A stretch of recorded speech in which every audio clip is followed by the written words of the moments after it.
Hello there, and welcome to episode 3 of Turning Tracks. My name is Kris. And I'm Matt.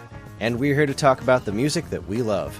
For today's episode, we're going to be talking about a band that influenced me more than just about any other. They're a trio from Boston who started small and ballooned into one of the most successful indie rock bands in the world. Take a shower and shine your shoes, because today we listen to the music of Dispatch.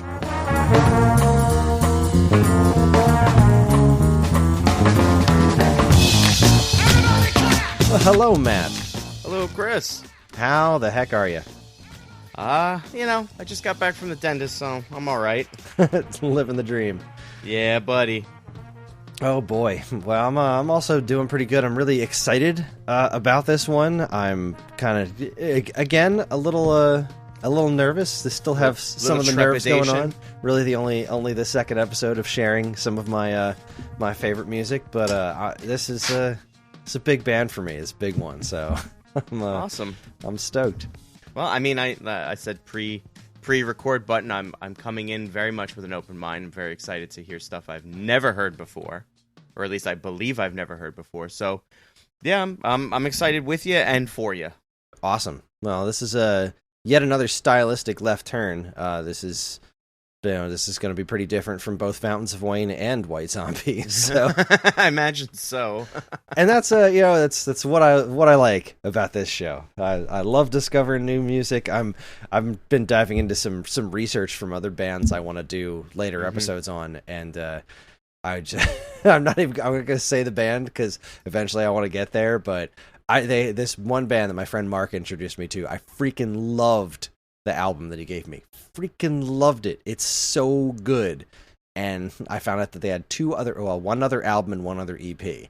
And so I just recently obtained them, and I listened to them this morning, and they are not very good. Oh, that's a bummer. Completely different kind of music. Like, just all really low energy. It's weird. I hate when that happens. But this band, actually, the one we're going to talk about, has gone through several different major style changes. But it's all more coherent, and that's what we're going to talk about. So let's dive in, shall we? Yes, we shall. Here is some information about the band Dispatch. Sometime in the early 90s, Middlebury College students Chad Urmston, Brad Corrigan, and Pete Heimbold joined together to start an acoustic-only band called One Fell Swoop. After doing the rounds as One Fell Swoop for a while and releasing 2 albums, playing shows all over the tri-state area, they had a bit of a run-in with a country band from St. Louis who claimed they were the one true One Fell Swoop. Unfortunately, the Boston trio lost the fight, and they were forced to change their name. Ultimately, they settled on Dispatch.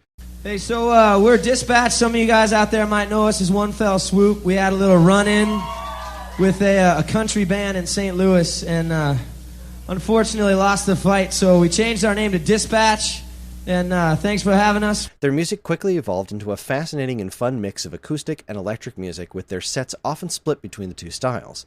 The guys would frequently switch instruments mid-song live on stage, and it was the kind of high-energy authenticity combined with the boom of internet music sharing sites like Napster that brought the band to a relatively quick success. The band decided to go on an indefinite hiatus in 2002, but decided to play one quote-unquote final show at the Hatch Shell in Boston in 2004. They estimated audience turnout, or at least they hoped it would be, somewhere between 10 to 30,000 people. In reality, over 166,000 people wound up showing up from all over the world, making it one of the largest independent music events in U.S. history to that point in time. That's impressive. It was amazing. I was there, and it was awesome, and I got really bad sunburn. Oh. Did not prepare well for that. The 3 guys, after that concert, each pursued solo careers post-Dispatch with varying levels of success. In 2007, though, they reunited to do a charity concert at Madison Square Garden called Dispatch Zimbabwe, where they raised a metric ton of money and wound up having to add to perform multiple nights and venues because of fan demand. I was also at one of the Madison Square Garden shows. It was also really cool. Nice. In 2011, the band officially got back together and has been regularly touring and releasing music ever since. Unfortunately, Pete wound up leaving the band, making their 2017 album America Location 12 their last proper studio album as a trio. Brad and Chad have kept things moving along, though, and while the band will never be the same without Pete, they still managed to make excellent music together, and they seem to have left on good terms, too, with Dispatch's social media pages promoting Pete's new works whenever they come around. Oh.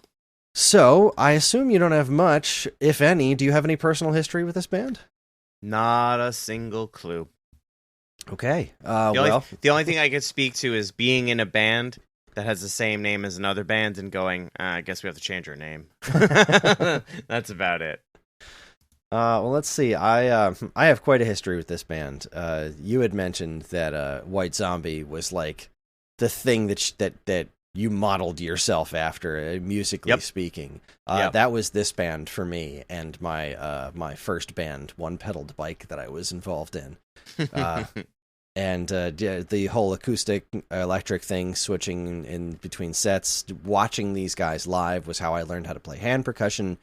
It was just I'm a big They Might Be Giants fan.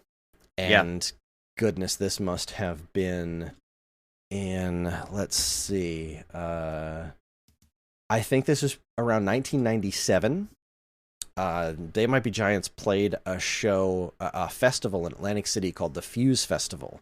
It was like a tech festival thing, like a tech, not festival, like a tech convention that also had a bunch of live bands there. And when I went to go see They Might Be Giants there, which was amazing, they were giving out CDs that had all the other bands that were playing there. And it was on that CD that I can't remember the other two songs, but they had 3 tracks from One Fell Swoop on there, and they were the last songs on there, and I immediately fell in love with this band. The first song we're going to listen to is the first song that I ever heard from them, but my friends and I kind of, we had started making music similar to theirs pretty quickly. We went to go see them as often as possible. We would frequently travel to New York. And we used to see them. I saw them maybe like 4 times at the Electric Factory. Not the Electric Factory. Sorry, the Wetlands. Knitting. The knitting. Oh. The Wetlands. Electric Factory's in Pennsylvania. That was... Yeah. Maybe you're thinking of the Knitting Factory, which is also New York. Yes. I never saw them at the Knitting Factory. Okay. But I did see that we went to the Wetlands a bunch of times. The first time we went there to see them, they had this van, this just decrepit old van called Wimpy. It was amazing, and we went to go see them, and when the venue wasn't open yet, so we went to walk somewhere, and we saw them loading in from Wimpy, which we had seen pictures of on their album and their website or whatever, and we're like, oh my god, it's Wimpy! Oh my god, it's One Fell Swoop! And they're like, oh my god, we have fans? Yeah. Oh my god, you know us? Because like we would see them, and there'd be like maybe 10 people there total. Yeah. It was nobody. And so we hung out with them for a little while. We talked. They invited us into the van, and we signed. They used to have everyone that they would invite into their van would sign some part of the van. So we signed the ceiling inside of the van. The 3 of us, me, Zach, and John, as a one-pedaled bike, which was awesome. And we'd see them play on college campuses. We saw them play like a completely acoustic show in the rain on some college campus. I can't even remember which one. That's a hell of a story. Oh God, it was great. See, like a year or so after we started watching these guys, we did see them at the Electric Factory in Philly, and they were headlining, and the venue was packed wall to wall. We were like, how did we get here? These guys blew up so fast. We used to see them when they were One Fell Swoop, like super small shows, crazy high energy. And now they're at the Electric Factory. Funnily enough, it was John Mayer opened up for them. What? And the whole time he's playing us and like everybody else. We had no idea who he was. Nobody did. Yeah. No. And like we're like, this guy sucks. Would you please get off the stage? Oh, Just did not enjoy his performance in the least because we were just excited to see Dispatch. And it was of course. So funny that he turned out to be a big hit. John Mayer, yeah. Yeah. And then, of course, it all ballooned. I think they got to do a TV performance on the Late Late Show with Craig Kilborn once. But they've just been an independent rock band. They've never really done the whole, like, big label singles and anything like that. They've just stayed independent this entire time, and they're outstanding. So we opened up this episode with a track called Everybody Clap from their album Who Are We Living For? That album marked a significant shift for the band's style from catchy acoustic melody-driven fare to a more jam band tendencies, which is something that their live shows turned into big time. Very jam bandy kind of stuff. Right. It's a good album. I think all of their albums are good albums, but it's not one you will be hearing much from today besides that song, because having only 10 tracks available once again proved to be a difficult yet fun challenge for this band. And like Fountains of Wayne, there's just some albums in their entirety that didn't make the cut. And wow, some songs that didn't make the cut that just hurt my heart. But after many struggles with this set list, I think I came up with the right one. So, you know, to be fair, I like to believe that the service we provide by doing this show, you know, if I like to believe that if someone enjoys what we put out there and they say, you know what, I'm going to go and I'm going to deep dive into this. So the songs that you may have said, I'm so sorry you don't make the cut, someone's listening to somewhere. I certainly hope so. And I hope that some folks get to go out there and get to listen to this stuff a bit more.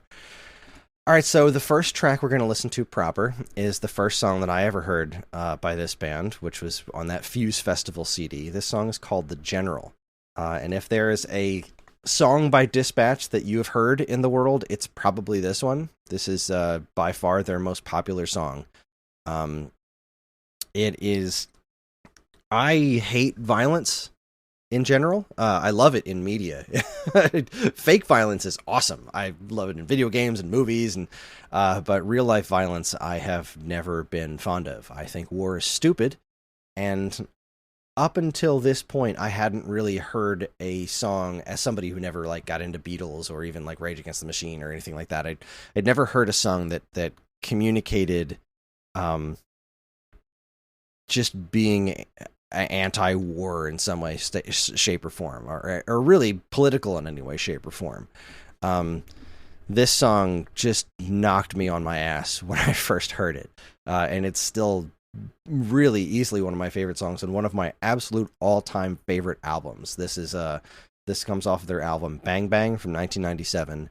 It is really like this, as far as like Mount Rushmore of albums for me personally, this is up there. It is just one of my all-time favorites, and this track is probably my favorite song from it. It is a wonderfully gorgeous song, and it has a great message, and it tells a fun story, and I think it really encapsulates everything that Dispatch is with its style. So without further ado, here is The General. Enjoy.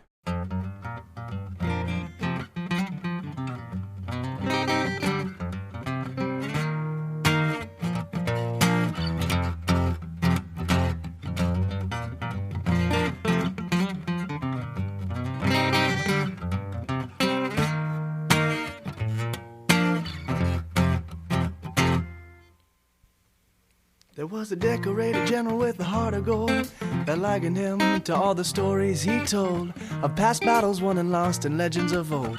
A seasoned veteran in his own time, on the battlefield he gained respectful fame, with many medals of bravery and stripes to his name. He grew a beard as soon as he could to cover the scars on his face, and always urged his men on. But on the eve of a great battle with the infantry and dream, the old general tossed in his sleep and wrestled with its meaning. He awoke from the night to tell what he had seen, and walked slowly out of his tent. All the men held tall with their chests in the air, with the courage in their blood and a fire in their stare. And it was a great morning and they all wondered how they would fare, till the old general told them to go home. He said, I have seen the others, and I have discovered that this fight is not worth fighting. And I've seen their mothers, and I will know other to follow me where I'm going. So take a shower and shine your shoes, you got no time to lose. If you are young then you must be living.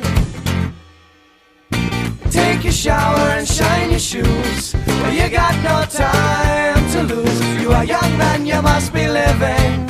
Go now, you are forgiven.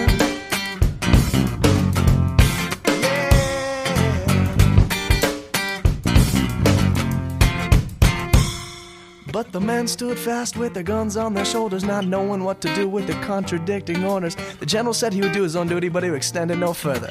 The men could go as they pleased, but not a man moved. Their eyes gazed straight ahead, till one by one they stepped back and not a word was said. And the old general was left with his own words echoing in his head. He then prepared to fight. He said, I have seen the others, and I have discovered that this fight is not worth fighting. No, and I've seen their mothers, and I will no other to follow me where I'm going. So take a shower and shine your shoes, or you got no time to lose. You are young men, you must be living. Take a shower and shine your shoes, or you got no time to lose. You are young men, you must be living. Go now, you are forgiven.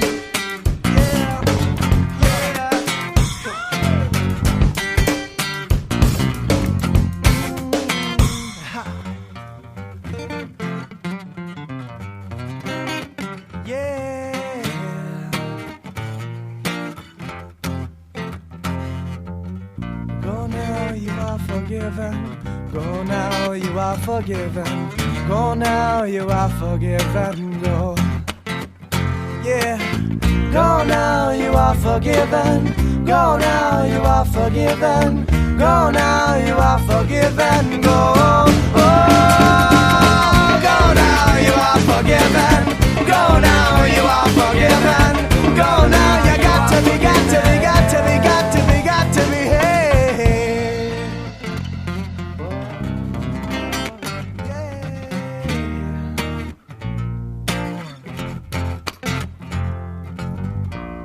And that was The General from Dispatch's album Bang Bang.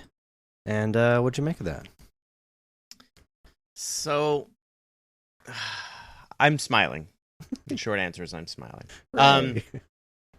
There's a lot here that I feel like there's so many other bands I don't want to say they're reminiscent of, and I don't want to say that they draw inspiration from, because I don't know them, from a hole in the wall. So I don't know, like when I find a band I like and I see interviews, I'll watch them, read them, because I like to, in theory, pick an artist's brain. This song very much is reminiscent of some stuff that I think you would hear from like a stripped down Red Hot Chili Peppers. There's definitely like a great kind of funk to it, which I always find funny when you have acoustic instruments, right? I say the word funk, and I think a lot of people think of like Parliamentary Funk and George Clinton, Bootsy Collins, like the big funk pioneers, right? This was a really, really good track. I'll start with production. Production value is gorgeous for this track. Like the type of music that they're making, it's nice and clean. It's very cohesive, very well, a great mix. It almost makes me forget that it's just three guys, right? There's only three guys making that track. Yeah. It's tough to remember that it's just three guys because it sounds so full. Masterful guitar work. I love that picking, and because it could very easily be something as simple as like country, where it's just strumming a couple of notes, E, A, you know what I'm saying? It can get very simple. And that's the thing, is it's simple and it's not. Lyrically, I love it. I love the message, right? I'm actually a really big fan of storytelling in songs. Oh, me too. I don't want to say it's a lost art, but I don't think it's done enough. And then when it is done, I don't think it's done well enough. There's like a masterful elegance to songs that tell great stories, and that's not to discredit anything else, but I digress. I am a fan of Rage Against the Machine. So are they. Yeah. They've done some really cool Rage covers over the years. Oh, I'd love to hear those. So this is definitely a protest song in I guess, again, only time I've only heard one song, and it's this song. So I'm going to say it's a protest song in only the way that like Dispatch could do it. Really good. I haven't heard this. You were saying that this. Awesome.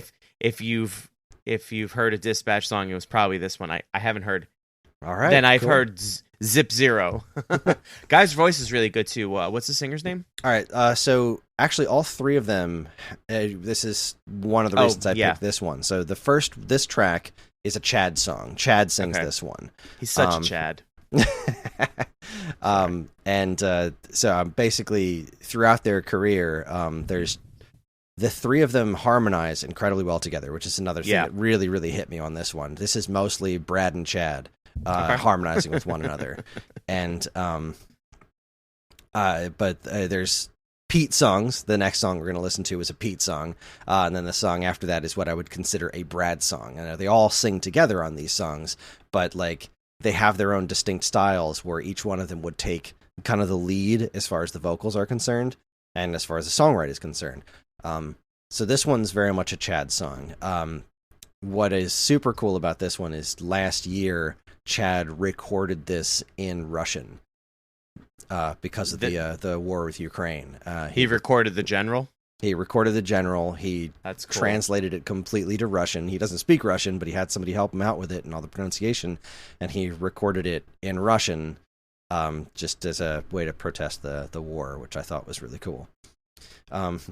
This song means the world to me. It's it's really one of my favorite songs ever, and it's this specific recording of it is very special because while they do the live shows and they still perform this live, it's so much more energetic and so much larger. And there's something very just so small and personal about this recording of it that always really kind of tugs at the heartstrings. It's one of my favorites. It's also one of my daughter's favorite songs, which I love. She that's cool. Loves grabbing this record and putting it on, and she gets so excited whenever this song comes on. The song after it on this album, that's actually the album's named after, Bang Bang, is another one of my favorites that did not make the cut for this episode because it does a lot of things really similar to what General does. It's a lot of Chad doing kind of like fast talking stuff, but it's an amazing song for an amazing record. But it's we're gonna move on because I could talk about General all damn day.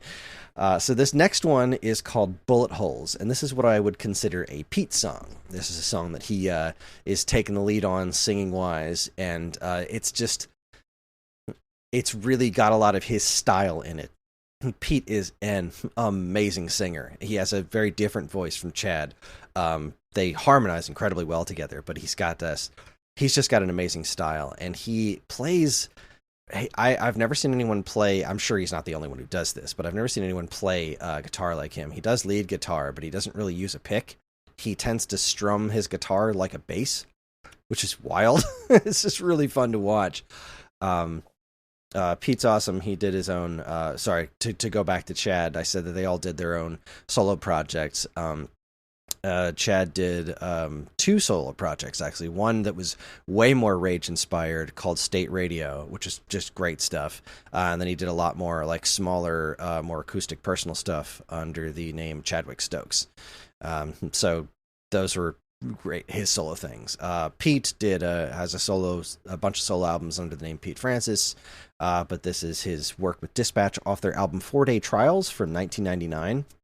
This is a super special album because they called it 4 Day Trials because they went into a studio for 4 days and managed to just capture these amazing live performances, and that really captured the energy of their live shows in ways that they hadn't been able to do in a studio before. This is an awesome album, and this is a song called Bullet Holes, and it's fantastic, so enjoy.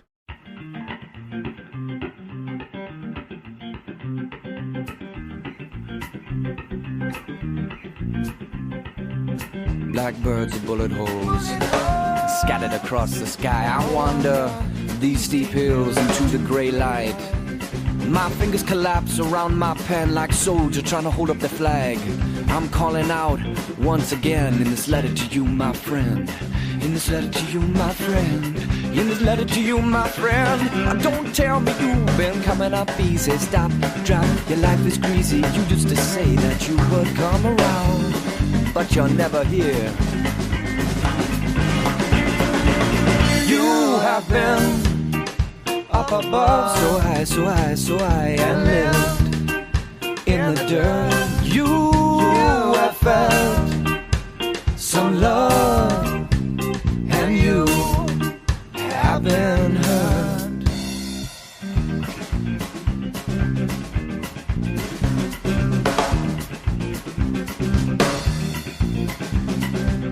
Well, I've gone to shorten my road with a fistful of matches, but nothing to strike. And as we walk along the cove, you know that this is right.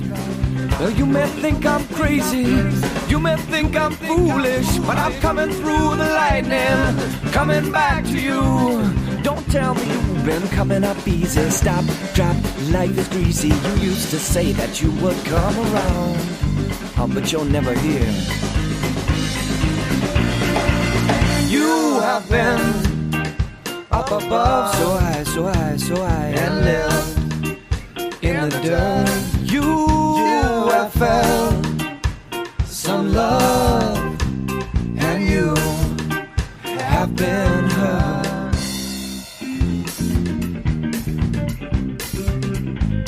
Oh my, my, my, my, my, my, my, well, I'm feeling fine. Oh my, my, my, my, my, my, my, I'm coming through. Oh my, my, my, my, my, my, my, oh my, my, my, my, my, yes. You have been up above, so high, so high, so high, and live in the dirt. You have felt some love, and you have been hurt.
In the dirt, oh, you have felt, and you have felt some love, oh, some love, and you have been hurt, you have been up above.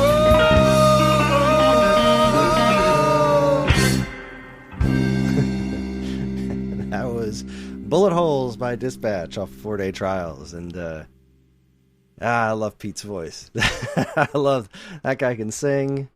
I love everything about this, and this is really kind of hammers on the reggae influences, which there is a lot of in this band as well. What'd you make of that one? Well, I was gonna make a comment about the reggae, but really more of a broader stroke of commenting would be that they really pull in a lot of influence, and I can really appreciate that because like a 3-piece acoustic trio, or I should say a 3-piece, right, could fall very quickly into kind of a creative rut by just doing kind of, the same thing. And I feel that there's too much good music and there's too much good art to not, be influenced by it, right? Mm-hmm. We're surrounded by stuff every day, and, you can hear it in the lyrics too, like The General, perfect example, here, a lot of stuff. You can feel the influence is palpable, really. Let me see. I don't even know where to start. First and foremost, his guitar playing is all picking. It's like he's like because like with a banjo you pick, but you have thumb picks and finger picks. Yeah, you can hear it. I can totally hear that he's not, because there's a different sound that comes off that solo he plays. Mm-hmm. Fantastic. I think it's great. Again, stuff you don't hear that all that often, right? The stylistic changes, I think I think to some it could be a lot, like, just pick a style and stick with it, or give me two and then call it a day. But like, the playfulness of like the syncopation on the hi-hat at some point, and then falling into the reggae's, stylings, and then you kind of go back a bit to the just kind of acoustic folk. It's really cool. It's a lot of fun because now I'm listening. I feel like if you listen to something, I don't know, I'll use metal as an example. If you listen to metal's metal, right? And every band has kind of their own take on it, and then they've defined their sound in the genre. And so you start to think like, all right, I'm going to look for something new in here. And then you have to go searching for it. Well, this track just is like, oh yeah, no, we got just give it 30 seconds. Just give it 10 seconds. Wait till the chorus. Wait till the verse. Wait till the second verse. You think you like the first verse? We just wait till the second verse. And that's great. It's a lot of fun. Like so far, despite the message of, say, the general, musically speaking, it's fun stuff. Like, they remind me of a time, not a band, but they remind me of a time in space, right? Very like late 90s, very, very early 2000. I feel that that's kind of their existence, right? Obviously they've created beyond that, but these tracks, they remind, I hate to say it, and it's going to come up insulting, and I don't mean it to be, but it reminds me very much of like college rock. Like, I feel like I didn't go to college at the time. I guess I was supposed to, you exit high school and then you go to college. I went I was 23 when I started to attend a college. And then I went to a music college of all things too, right? So very all over the place musically. So I didn't have that puka shell, hacky sack, poncho, stoner experience that you kind of, I think, is portrayed in films like PCU and stuff, which great film, by the way. But this, so far what I'm hearing reminds me of that. Like guys, well, I shouldn't say guys, but people with instruments who have things to say, and they do it in such a way that it's not, a brick over the head protest or like, what I mean? It's very accessible.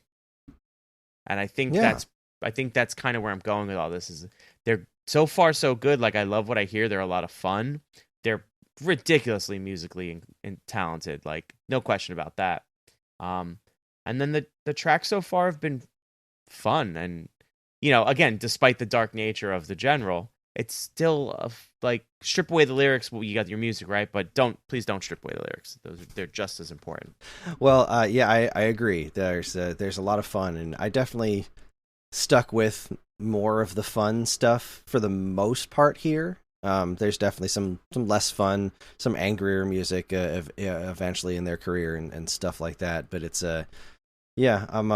I me, I'm a major chords happy, fun kind of guy. So I tend to gravitate a bit more towards that. And I think it does. I think I did a pretty good job of capturing what this band's capable of. But also just know that it's not all sunshine happy major chords and stuff. Yeah. There's more of it out there. But any hoosers, next up, we're going to listen to what I would consider a Brad track. This was hard for me to really do because I think out of the three of them, Brad really takes the lead on the fewest number of songs, and the ones that he does, while great, maybe aren't the absolute best of what Dispatch has to offer. Like, there's this, a great song, Whirlwind from Bang Bang, I considered putting on there, but as far as what Brad did specifically, when he did his own solo stuff as Brad again, this song off of their most recent album, Break Our Fall, is kind of just encapsulates the style of music I think of when I think of the kind of stuff that Brad does. He tends to, similar to Bullet Holes, this one switches styles kind of like halfway through and then kind of brings it right back to where it was to begin with.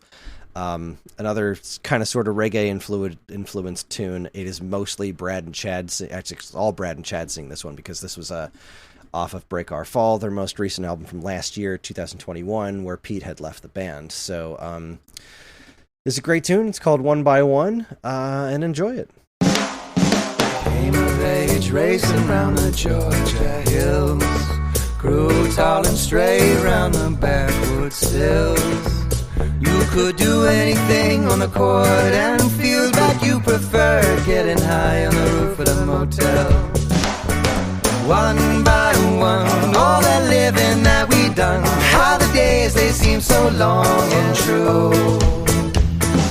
One by one, all the whiskey that got drunk, nothing ever felt as good as you. I saw you first on the back of the room. We drank together by the light of the moon. Built a fire and slept when the ground chooses you, and wake up with the morning sun. One by one, all that living that we done, how the days they seem so long and true. One by one, all the whiskey that got drunk, nothing ever felt as good as you. But can you give us all a sign? I don't know how to let go or hold tighter still. Remember when you were mine? Oh, but now it's all over, no chance to reconsider. I wanna call you in from the outside, I wanna call you in for dinner, but you're not there, you're not there. What do I do with the years I have left that don't belong to you? One by one, all the living that he done, how the days they seem so long and true. One by one, all the whiskey that got drunk, nothing ever felt as good as you. Let's get a jump on this before it's too late. Can we love each other harder before we all fade away? If there's any way that we can live without you, it's to live with all the love that you gave. All right, that is One by One from Break Our Fall by Dispatch.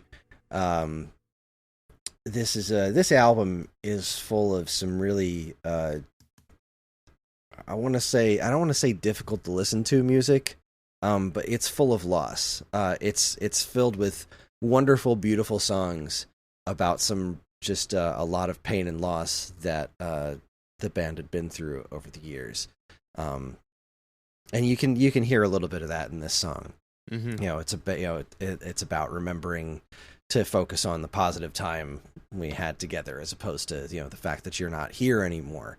I think it's a wonderful song. It really, as something that just came out last year, it's probably like they described it themselves as like it's the most Dispatch song they've made in a long time. And it's that's how I feel about it too. I think it's I love it. So, I didn't want to. I still want to play a lot of my cards close to the chest, right? And in case you're wondering what I mean by that, I have a lot of surprises in store for our audience and you too, Kris. As far as the bands that I want to, talk about and showcase. I will say that. I should say. That being said, this song, I really, really enjoyed it. There's something very invigorating, I suppose, for myself when the message, the words, the lyrics, the content is on a more downer side of things. Like you had said, this record's more about kind of loss, but the band themselves make this upbeat music, so you get this very juxtaposed kind of piece of art, and I really enjoy that, right? I really enjoy this like fairly yeah, dare I say, danceable, right? You know, it's definitely it's upbeat, right? You're tapping your toe, you're nodding your head, whatever the case may be. It's kind of hard not to, just because of their sheer talent. But again, it's about, like you said, focusing on the positive, and let's not think about the time we don't have together anymore. Let's not think about the loss of the situation. Let's really remember the good stuff. I absolutely love when artists do that sort of thing, that juxtaposition of the two things, because it's totally possible. It's totally plausible to have, that feeling, right? I'm sure the French have a word for it. But that being said, this was a really, really good track. He's got a good voice. I mean, okay, so I've heard all three guys now, right? I think they all have great voices. I don't know that I have a favorite just yet. I don't have a favorite. I love all three of them, especially the way they work together. Yes, I will absolutely agree. Their harmonies, the way they complement one another, so solid. Like, absolutely so solid. I also really want to do another call out to the lyrics. I forgot to call them out during Bullet Holes. There's some lines in Bullet Holes that just, like, my fingers collapse around my pen like soldiers trying to hold up the flag. Like, there's so many great lyrics in this band. Wow, yeah. The one that sticks with me on this one is, "What do I do with the years I have left that don't belong to you?" That's just like, aw.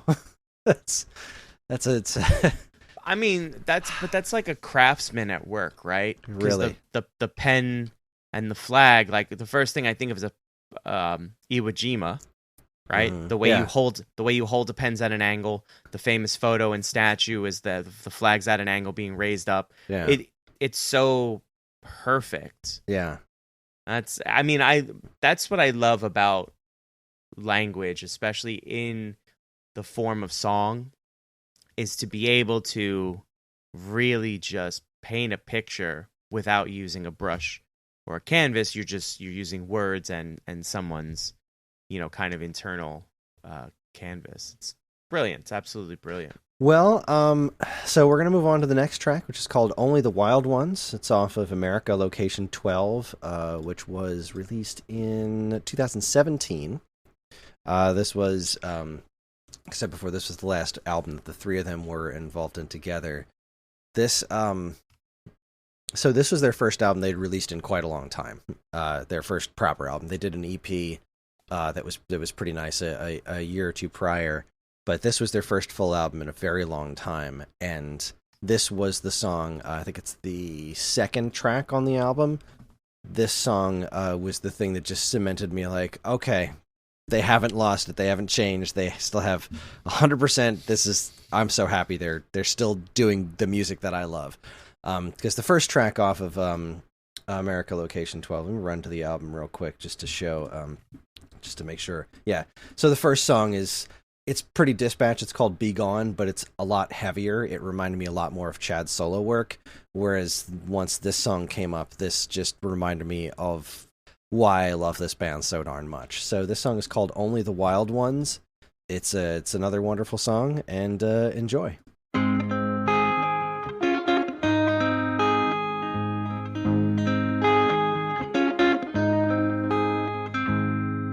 Long hair and longer stride, skateboard affair with the primal tribe. In your cut-off painted pants, charging down the craggy mountains with our thrift store friends.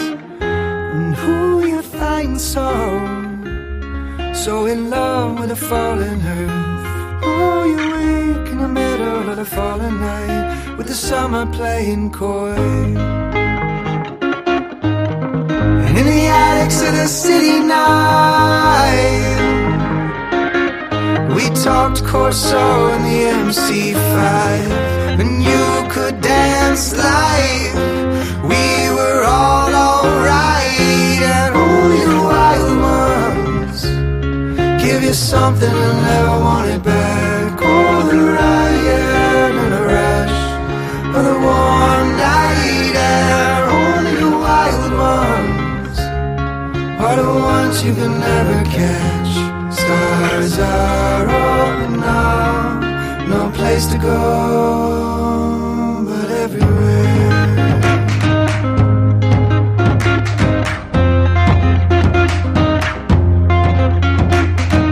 Well, I met in a Green Mountain State. I dropped out, he moved away. Heard he got some land down south. Changed his name to a name the birds could pronounce. And only the wild ones give you something and never want it back. Only the riot and the rush are the warm night air. Only the wild ones are the ones you can never catch. The stars are up now, no place to go but everywhere.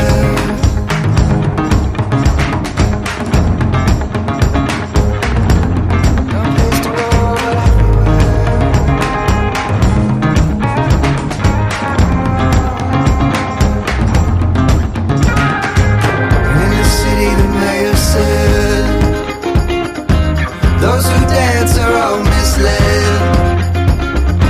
So you packed your things and moved to the other coast. Said you're gonna be like Charlie Rose.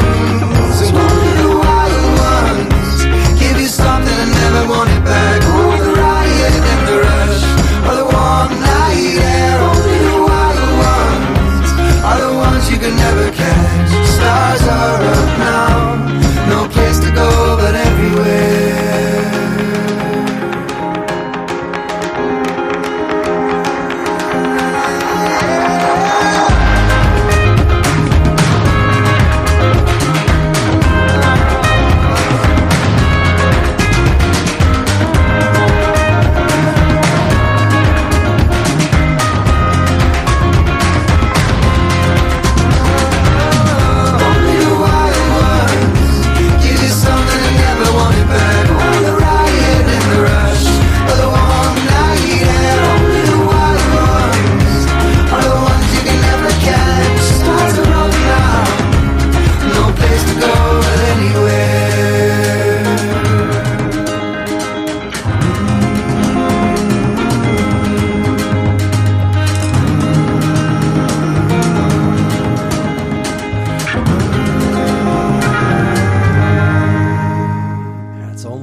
By Dispatch from America Location 12. No place to go but everywhere. Love that. Yeah, I don't know. This song just brings me so much joy. I love the way it starts as a waltz, just this acoustic waltz, and the harmonies, their voices just all working so beautifully together, and then it just casually picks up energy as it goes on, and it's wonderful. This has a very Paul Simon vibe about it. Ooh, okay. There is an album. I'm not very familiar with Paul Simon, right? I'm even gonna look it up. There's an album he did where he featured, I want to say some African musicians, and of course, I can't find anything about it. But there's also there's that, and then there's also the his big single "Call Me Al," right? Mm-hmm, yeah, it has a very has a vibe that you don't expect. Paul Simon, of course, very prolific writer, singer songwriter, performers, whole nine. So I say that only with the utmost admiration for both Paul Simon and Dispatch. Wow, yeah, I got to agree with you. There's something about building towards something musically, sonically, that I love. We talk about on the other program when you start with one instrument or maybe percussion's in an instrument, and then the elements start to filter in and build, and then finally, like when you're banging on all cylinders and the train is barreling down that track, it's you don't realize it, and you're like, I'm headed straight for that wall. Oh boy. Because what ends up happening is the song generally abruptly ends, and you're just left like emotionally like, and I love that stuff. I love that this particular art form can provide that emotional connection and stuff. I feel this is now the fourth track we've listened to proper, and I'm feeling the band more than I'm like, I don't know, understanding, because sometimes you can hear a song and you hear the lyrics, but you have to give it a couple chances. You have to give it a couple times to really pick up what's happening. And then you start to notice the little idiosyncrasies of the music and stuff like that. So my first impressions of everything I'm hearing really is kind of on a visceral, emotional level, and I'm very much feeling this stuff in like a great way. I really dig what they do. I will say though, I still stand by my claim. This does to me feel very college rock. This does feel very college music. I won't say college rock, right? Yeah, no, I get what you're saying. It has a very college rock, college music feel to it. It does. Yeah, I mean, I'm digging it. I'm digging it all the way. So awesome. All right, so this next one, this is an interesting track to listen to because so this is another primarily Chad song with his very political undertones to it. This is called "Open Up," and this was probably their first, as close as you would call single. This is the one that they played the most popular song from their album "Who Are We Living For?" Except this is an earlier version that I have because I used to see them live all the time. This comes from a sort of like CD single thing that they gave out at a show I went to called Wide Right Turns. It was from 1999. It was the year before Who Are We Living For came out, and it's just an interesting earlier recording of this song "Open Up." Their first three albums, Silent Steeples, Bang Bang, and 4-Day Trials, were all independently produced. Who Are We Living For was their first studio album with like a proper producer that you can really hear the producer's influence on their music. While the version of "Open Up" on that album is freaking great, I personally prefer this one. There's just something more them about this version of the song, and I think it's wonderful. So this is another one of my favorite songs by them. It's got just the coolest freaking bass line, the coolest riff. The lyrics are great, but the guitar riffs, especially towards the end of the song, I just think are incredibly cool. And it's another great showcase of them all harmonizing together. So here is "Open Up" from Wide Right Turns by Dispatch. Enjoy.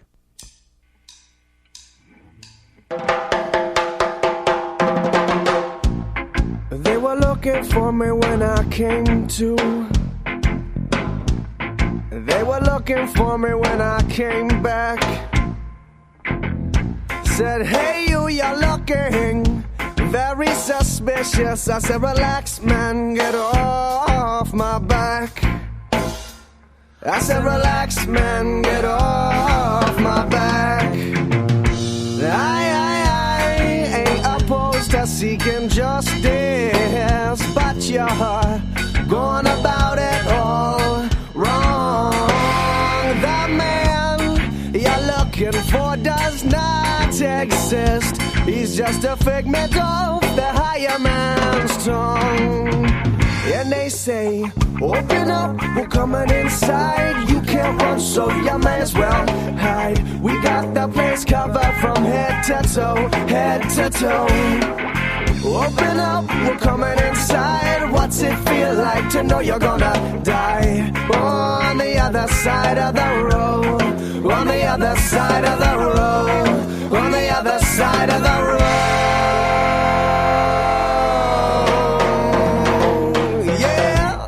So they took me down to the gallows. Whoa. And this boy, he said to me, "Why do you smile when the rope's around your neck?" I said, "I'll tell you, boy, when I get back." I said, "I'll tell you, boy, when I get back." I ain't opposed to seeking justice, but you're gone about it all wrong. The man you love not exist. He's just a figment of the higher man's tongue. He's just a victim of the higher man's song. And they say, open up, we're coming inside. You can't run, so you may as well hide. We got the place covered from head to toe, head to toe. Open up, we're coming inside. What's it feel like to know you're gonna die? On the other side of the road, on the other side of the road, on the other side of the road.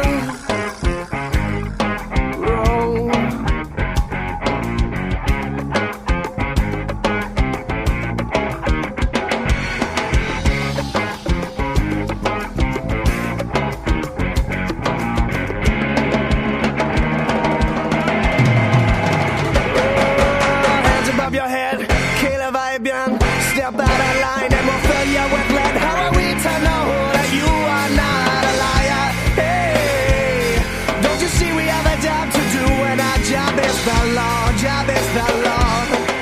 You fit the description of a criminal crosser. Hey, we believe that he is you, and that is your flaw, that is your flaw, that is your flaw, that is your flaw, that is your flaw. And they say, open up, we're coming inside. You can't run, so you might as well hide. We got the place covered from head to toe, head to toe. Open up, we're coming inside. What's it feel like to know you're gonna die? On the other side of the road, on the other side of the road, on the other side of the road, on the other side of the road.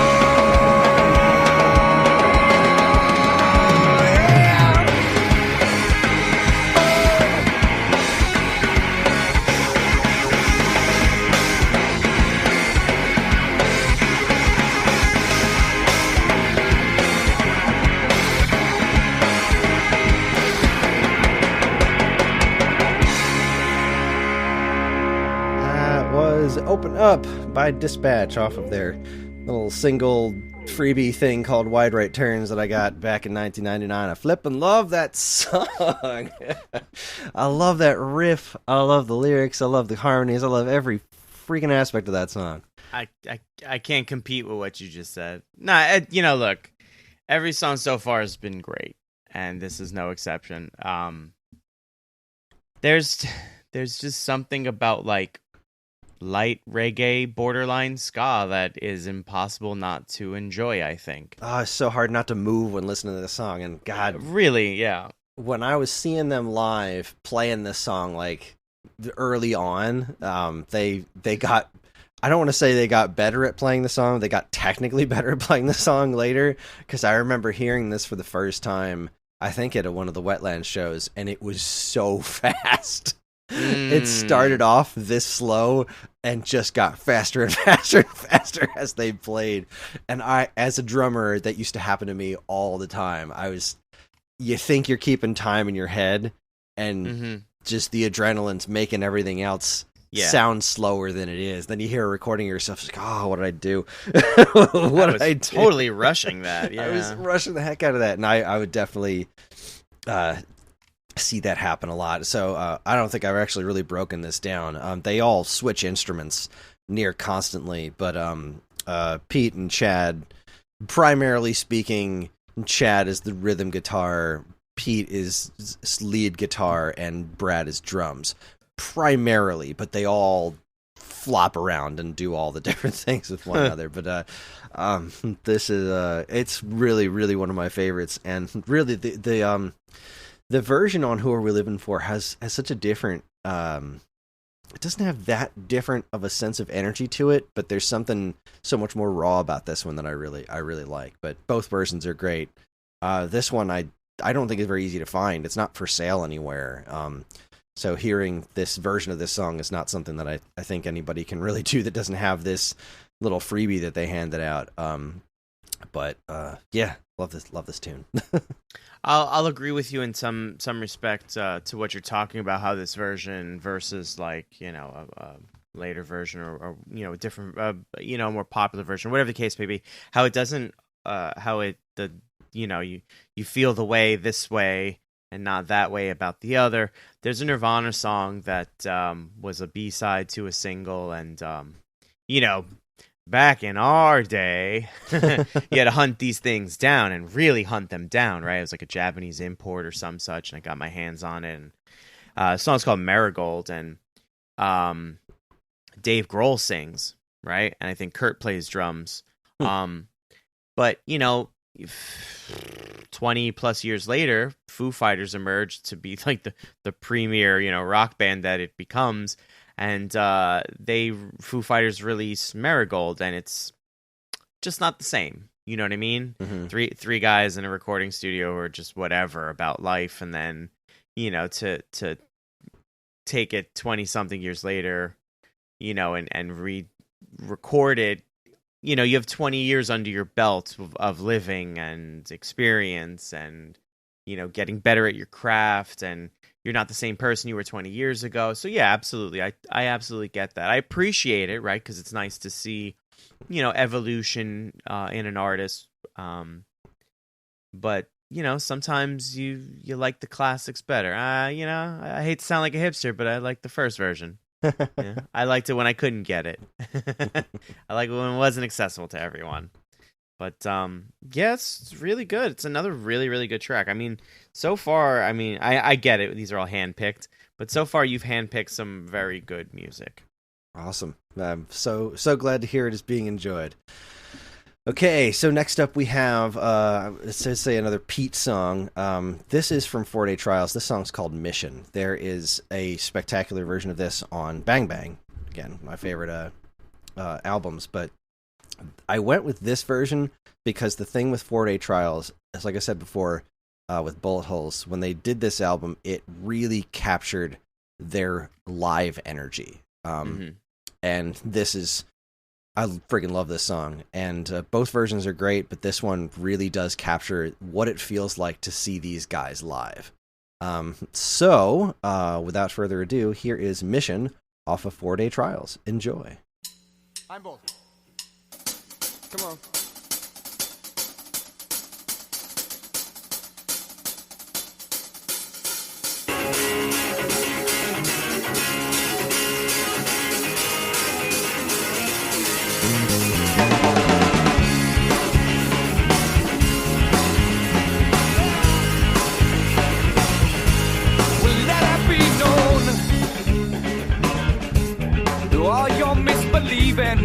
Watch I've been seeing that we will not stand, no,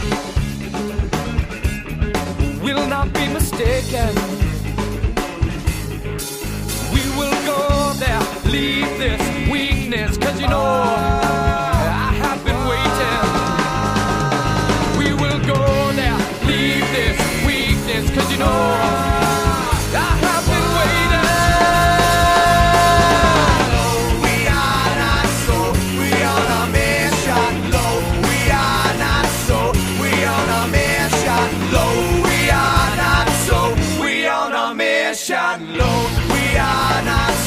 We on a mission to be so well, oh well, the way I see.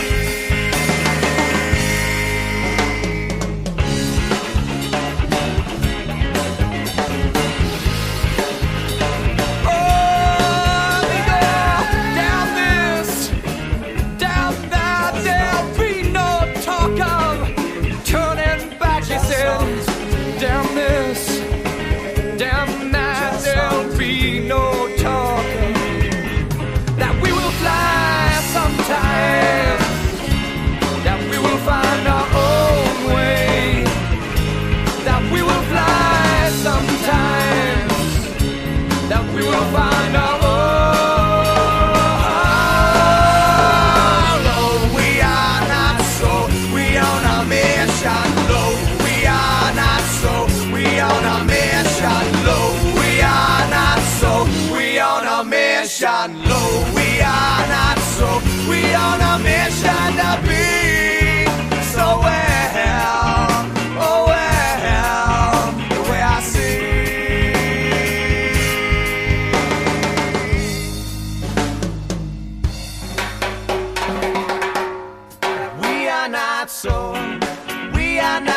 given.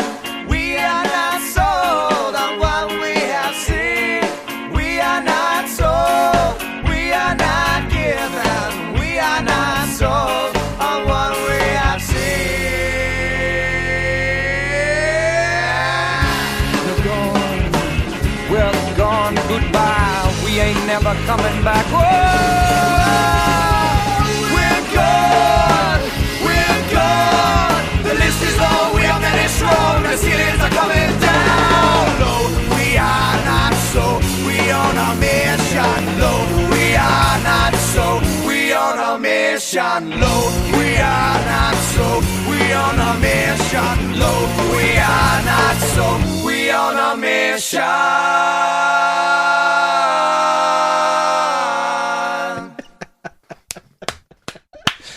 Oh man, so that's Mission by Dispatch of 4-Day Trials, and I feel like outside of this band, I can't think of many other opportunities to hear a song that heavy with that good 3-part harmonies. You know, this really hits on. Besides the energy, which I absolutely adore, there's actually cut out an entire guitar solo in this version, which was what killed me about picking this one over the other one, because the guitar solo is great, but the energy on this is just out of control, and their harmonies together are so sick. The way their 3 voices work together, and you don't even realize it sounds like there's an army of them, you know? Like they're so in tune with one another. And when they're doing the chorus, and it just starts off with Brad and Chad harmonizing with Low, We Are Not Slow, We're on a Mission, and then Pete comes in with the higher one, and everything drops out, and it's just the 3 of their voices, and it sounds so completely freaking full. It's bonkers, man. I love this track. It's another high energy track, right? I mean, you've really kind of said a bunch of the stuff that I'm thinking too, right? I was going to comment on 3-part harmonies.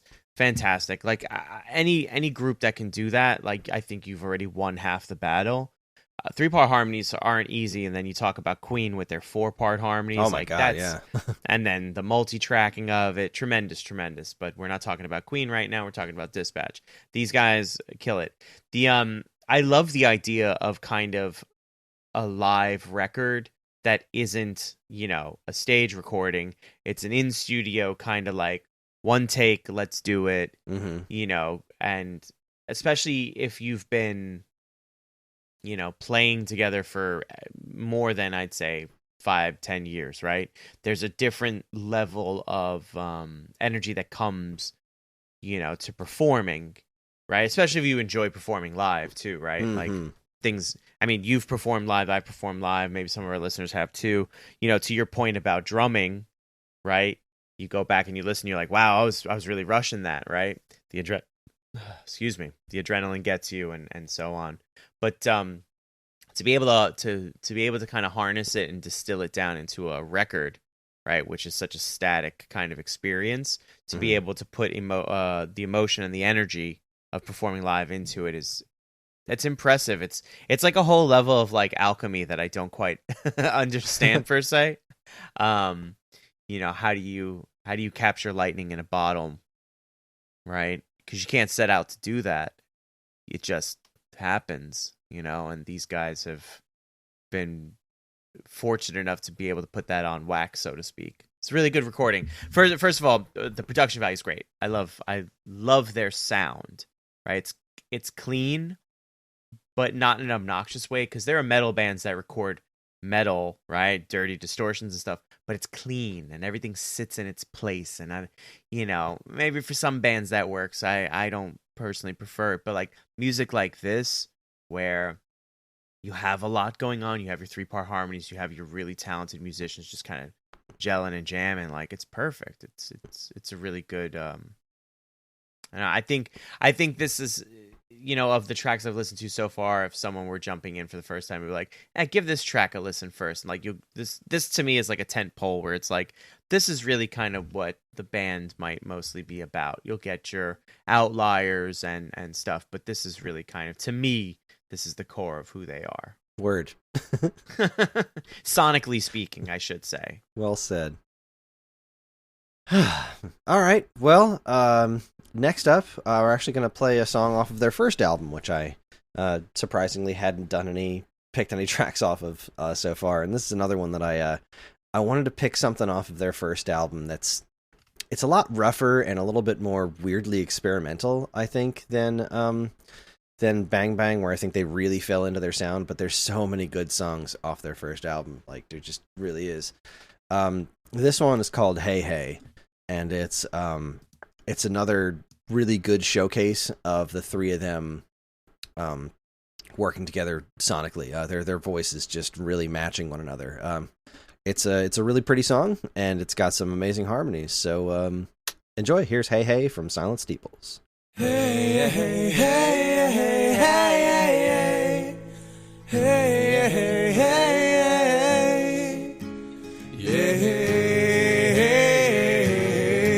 hey, Well, I'm moving kinda slow down that same old path, wasting time inside this hourglass. She's coming up ahead now, and I feel, yes, I feel my head turning like a race car wheel. Maybe I'll try to say another time. I gotta find a way to get inside your mind. I'll talk smooth, walk one step closer, be real cool, real cool, real cool, real cool, dang, real cool. Say what you want, say what you mean. Question yourself, are you really what you seem? Say who you are, say what you mean. Question yourself, are you really what you dream? Now here I come one more time, but she slides on by. Not even a second look, she took the bait. Right off of that hook, I got my blinders on tight. I pull my cap a little lower, I can't hide away. You might think this is easy for me, but there's a lot of things you don't know, you don't care, you don't wanna see. A long while since I've got myself across, but maybe there's a reason for that. Even if I caught you, I'll throw you back. Say what you want, say what you mean. Question yourself, are you really what you seem? Say who you are, say what you mean. Question yourself, are you really what you dream? Hey, hey, hey, hey, hey, hey, hey, hey, hey, hey, hey,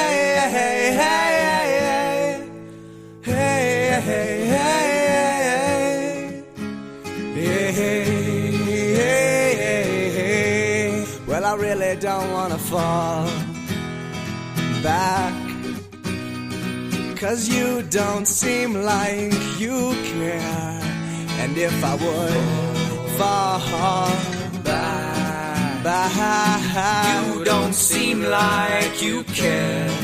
fall down your back, fall down your back, fall down your back. You don't seem fall like down you your care. back. I will not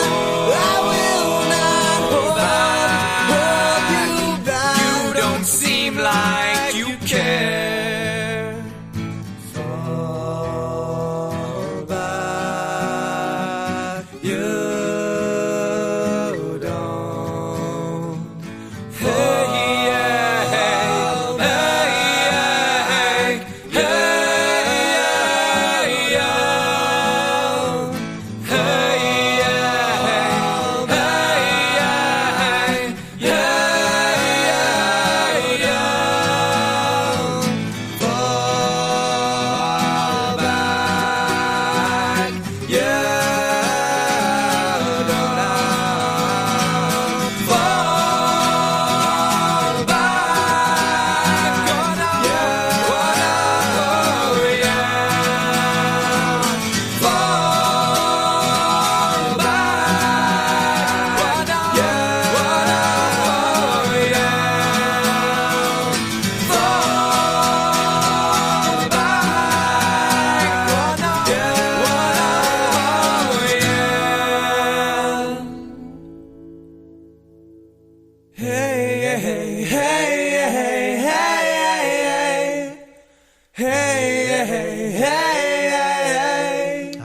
Hey Hey by Dispatch off of their first album, Silent Steeples.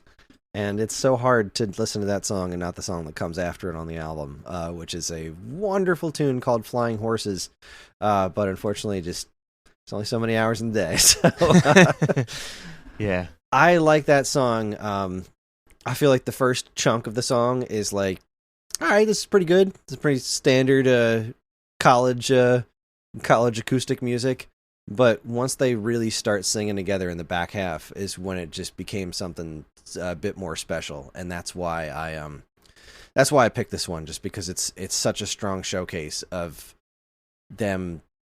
It doesn't even matter the words that they're singing, just how well the three of them work together, even this early in their career. This is their first album, and you can hear how much lower the production values are and everything on this older album, and it's just such a special song, and their ability to work together vocally is one of the things that drew me to the band in the first place. And yeah, what'd you think?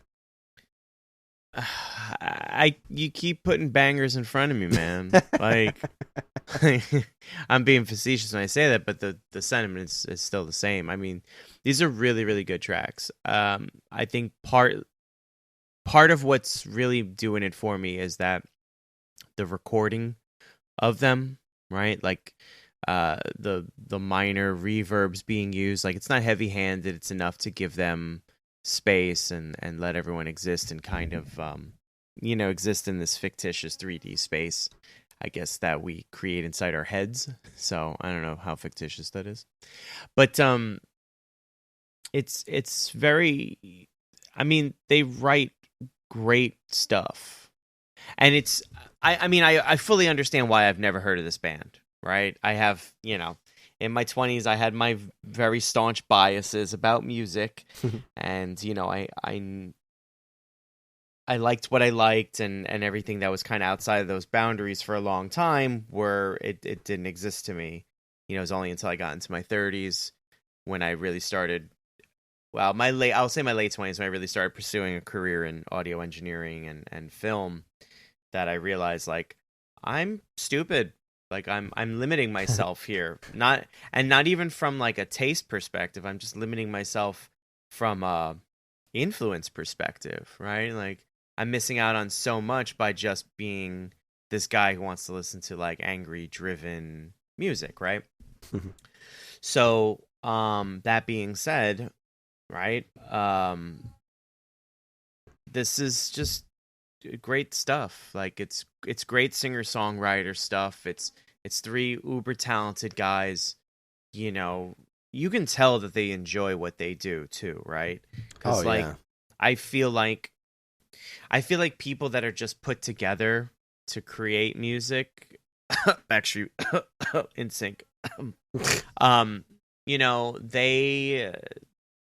you can tell, right? They might enjoy it, but they weren't, they didn't decide, I want, Joey Fatone and Chris Kirkpatrick, right? JC Chazé and Justin Timberlake were just happy to have an opportunity. And you know what I'm saying? Yes, I know a lot about NSYNC. Anyway, that being said, maybe they'll show up on an episode. Who knows? It's crazy here at Turning Tracks. But all jokes aside, it's their love for music, their love for what they're doing really comes through. There's a lot of love and care that I feel comes through their music, and I can absolutely see why 166,000 people showed up, to see that show, and why you were one of them. So absolutely great stuff. You just keep pulling out great stuff. I am, again, super glad you're enjoying it. Okay, so next up we have we got a couple tracks left. This one is called Two Coins. This is off of Bang Bang. This was one that I waffled so much on whether or not to where to put this one, right? Because I feel like it doesn't do anything so radically different from other songs that we've listened to, but it is possibly my favorite vocal performance of this band, and is such a small, really, really, really, really tight, intimate song that focuses so gloriously on harmonies. it's really, really, really another one of my favorites. There's this great part where the three of them take turns singing one line. They say "sinking in." All three of them sing it back to back to back, and then the three of them sing it together. It's this song is pure magic. It's such a wonderful Pete song. It's very Pete centric, kind of like "Hey Hey" was, but I love it. I just love it. That's why it's here. So here is 2 Coins from Bang Bang. Enjoy.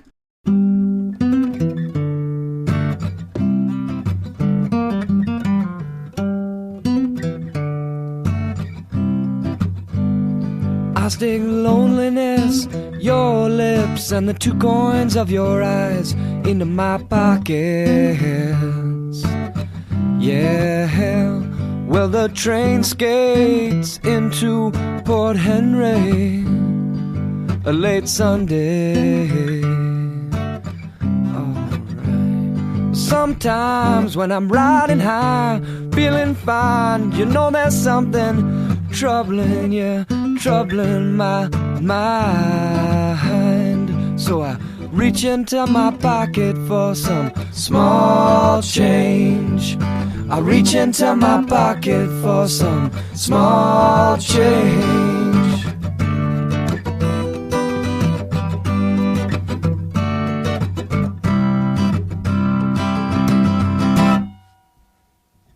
I want bones like iron, blood like mercury, so I can tell you when I'm rising, when I'm sinking in. I'm sinking in. I'm sinking in. I'm sinking in.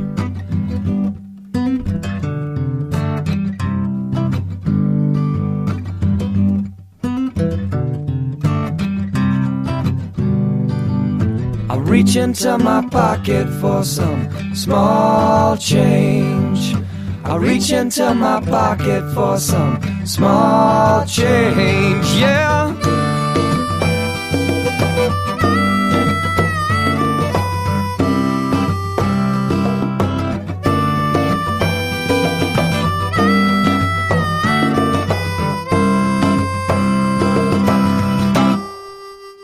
We're gonna take it to the people.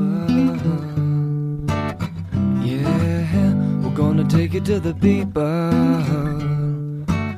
Yeah, we're gonna take it to the people. Yeah, we're gonna take it to the people. Yeah, hey, let's drink from the cup and share some luck. Go ahead and laugh, cause it don't cost much. No, no, don't cost much.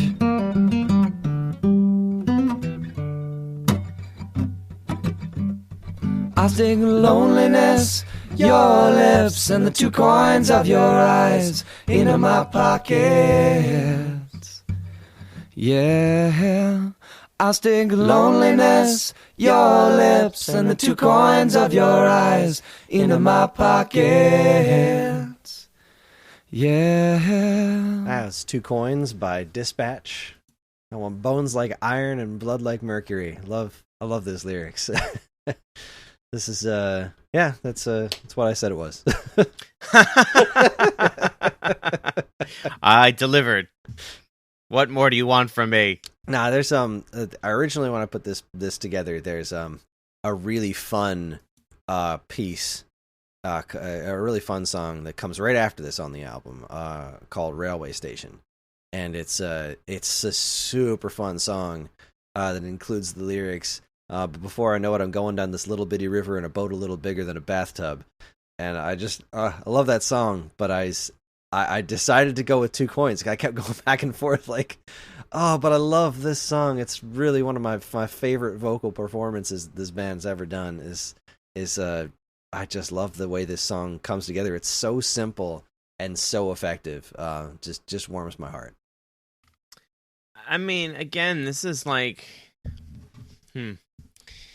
how do I say this? I feel like I don't know how to say things without coming across insulting. Well, I haven't been insulting so far. Well, I've been trying. Real hard. No, I'm joking. It's, this music is very, I feel like if I had a different life experience, like if I went a different path, or, my mom moved when I was 9, like she wanted to, or whatever, I would have ended up in a very, who knows what that path would have been, right? But I feel like this could have very well easily been in my path. And even though it wasn't, but it is now, I'm still very okay with it. I do really love the singer-songwriter, but it has to be a very kind of, I don't want to say a very specific super singer-songwriter, but my sensibilities have to be there, right? You can't just go around liking everyone. That'd be madness, and expensive.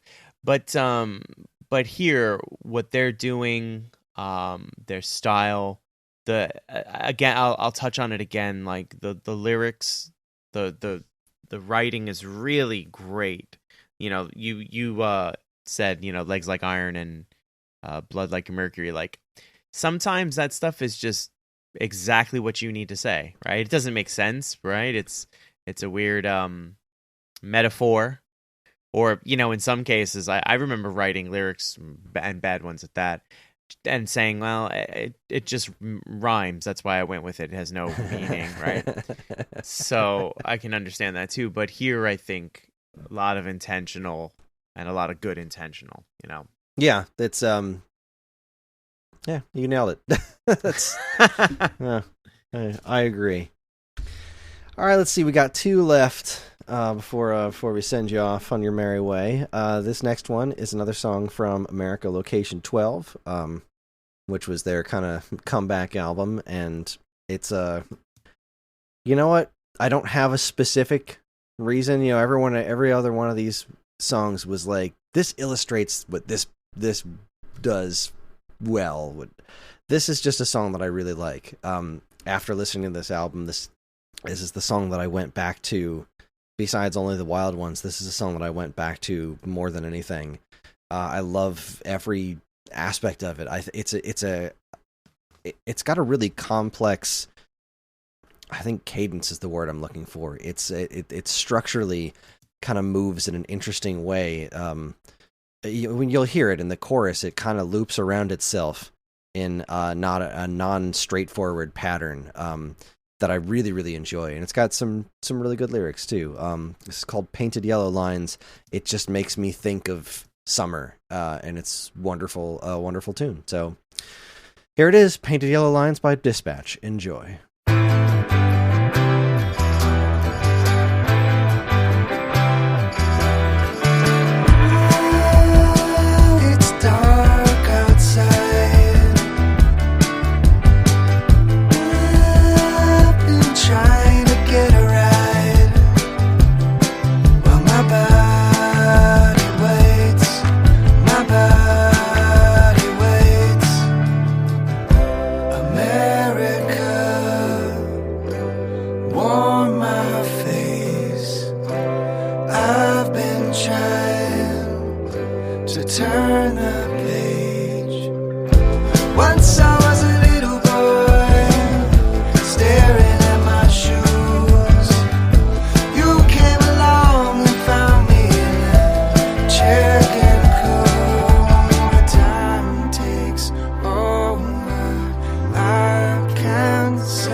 Expect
it's over. May we do it again? Take me to the beachhead, let's go over all of those rocks at the end of the road and help me down the seawall. Let's find Marcy, see if she got that invitation to the movie, the one where the kids break out of jewelry and then buy their own admission. They go and turn themselves all in just as they get there to the station. The young one kneels and begs the pavement for brother speed to make arrangements with the spirits of that night. Take me to the racetrack, let's go bet on all the one that no one expects to win. And let's bet on the skinny horse, he will surely try the hardest to come in first. I bet you for the winner, they put on some kind of fancy dinner. Let's be like those Philadelphia sisters that have prayed straight for 100 years. And I have no expectation, just to be here in the present and behold you for a second before it all goes away.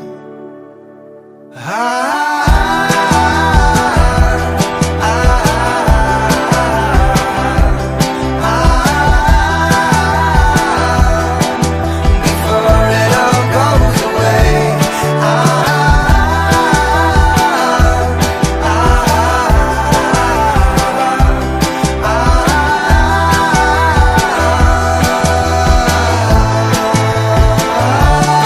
And those painted yellow lines with our shadows far behind, broken to that summer school, food around on the infirmary cot.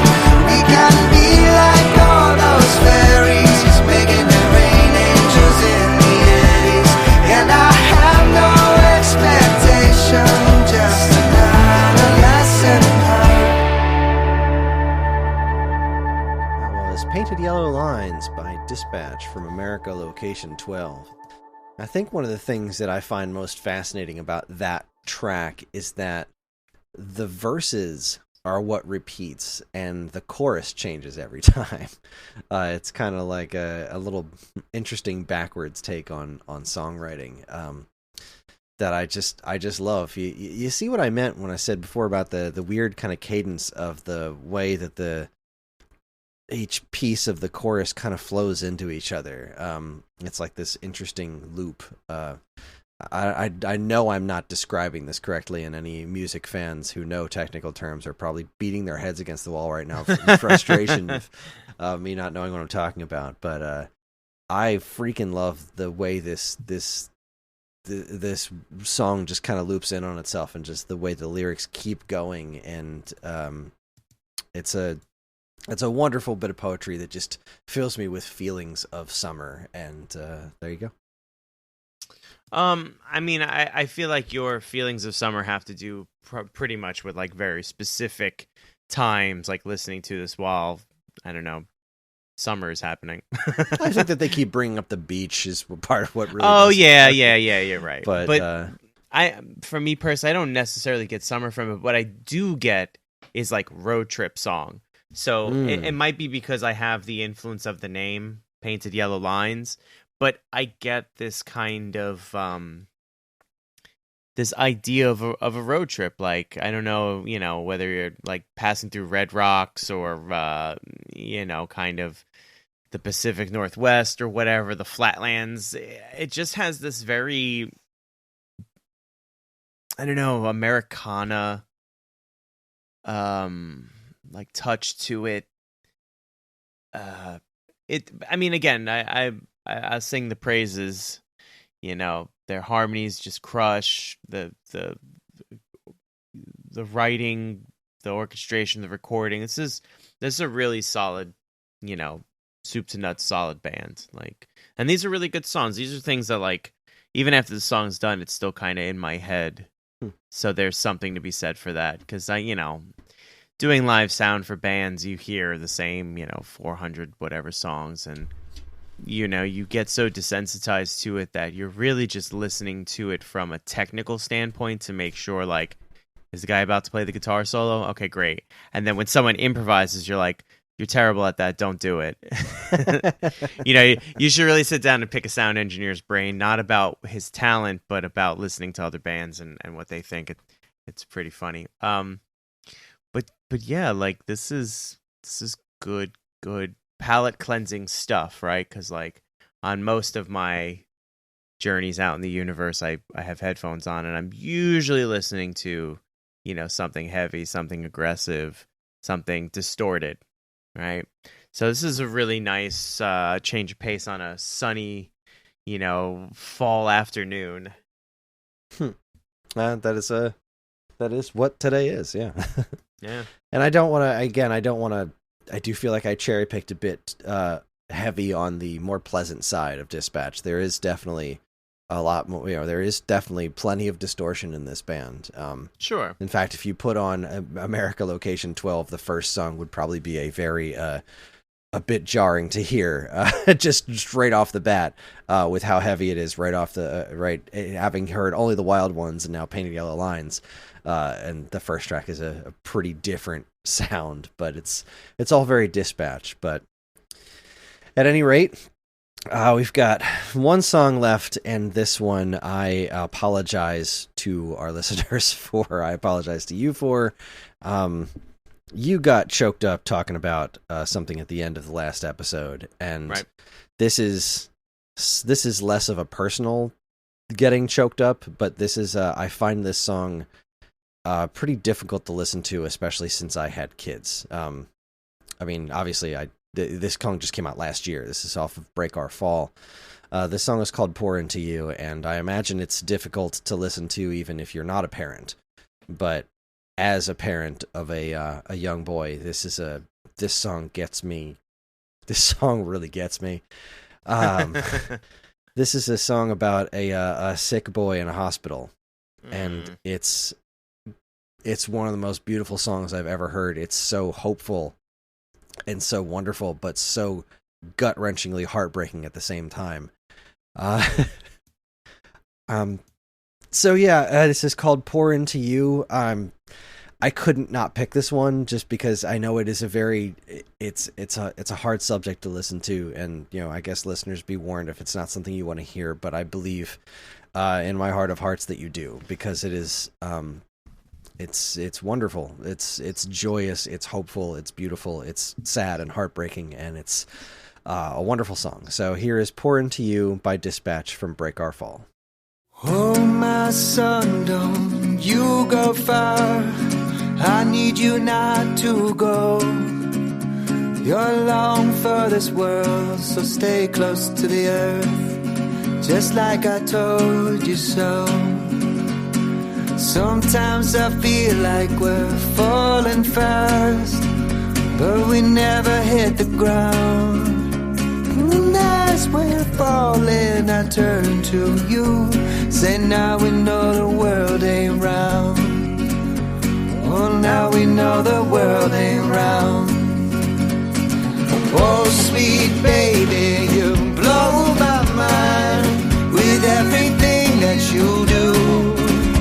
We'll sit right here for every breath he makes, with the sunlight on his face, and we do it till we break in two.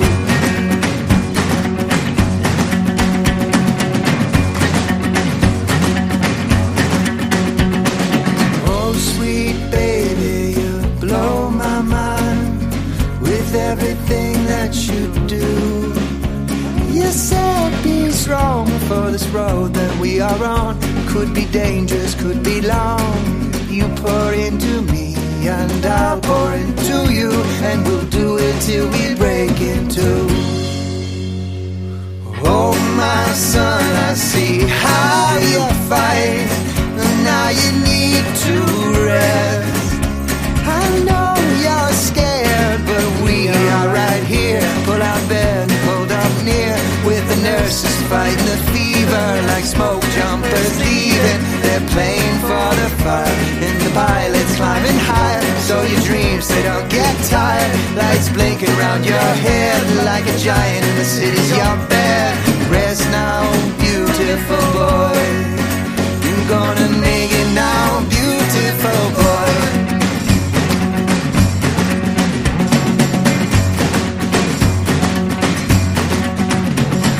Sometimes I feel like we're falling fast, but we never hit the ground. Here we'll stay and fall another day. Can't remember what to say. Where do you think he is? Does he feel a gentle kiss? Is he coming back? Can I hold him in my lap? Away from these machines and monitors and IVs. You pour into me and I pour into you, and we'll do it till we break in two. Oh my son, now it's okay. Let the machine breathe for you. You'll breathe again as soon as you can. Maybe open up your eyes. I think I saw a smile when I put the Sox game on the radio. When the light is getting low, and still they do not know, and we can't get any answers. But you know that it ain't dark in the middle of Fenway Park, and the crowd sings with all their heart.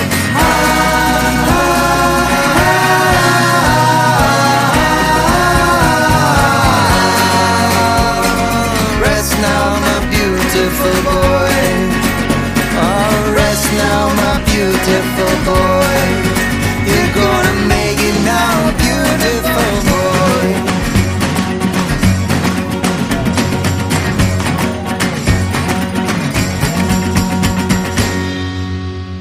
That was Pour Into You by Dispatch. That song wrecks me every freaking time, man.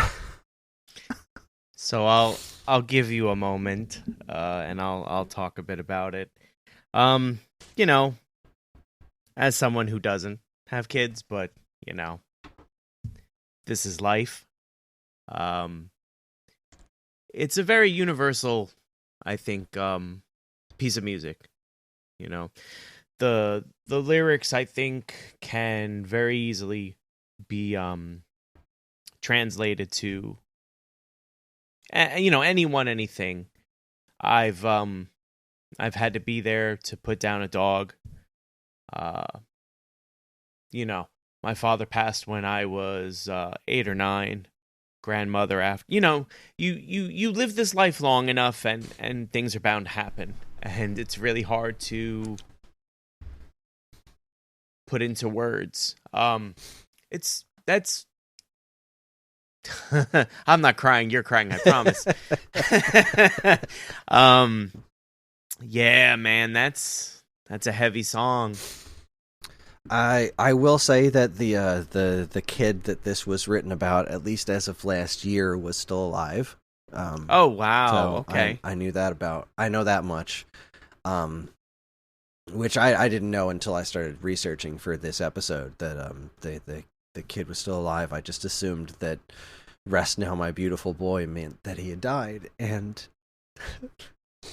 I think about my son being in those kinds of situations, and it just terrifies me. If like, oh, absolutely. How do you live through something like that? How do you go through something like that? And you're right, you know, in life we say goodbye to a lot of people. I've said goodbye to friends and seeing their parents and stuff like that. I just don't even know how to handle something like that. But it was just such an unfathomably beautiful song that's so hopeful. You know, it's focusing on the good of that kind of a situation, which is, you know, it's pretty gosh dang bleak, you know. It's yeah.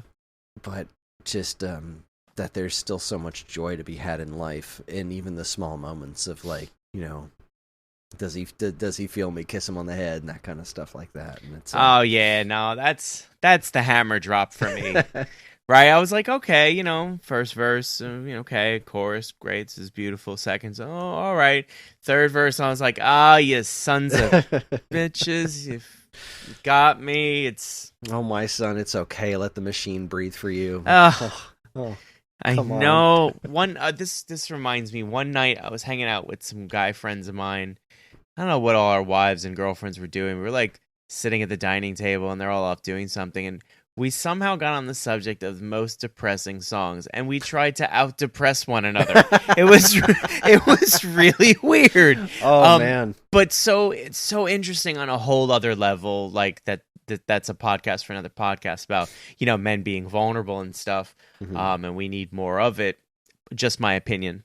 And so, you and I talked about this a bunch of times prior to recording the show. We talked about it on the show so far.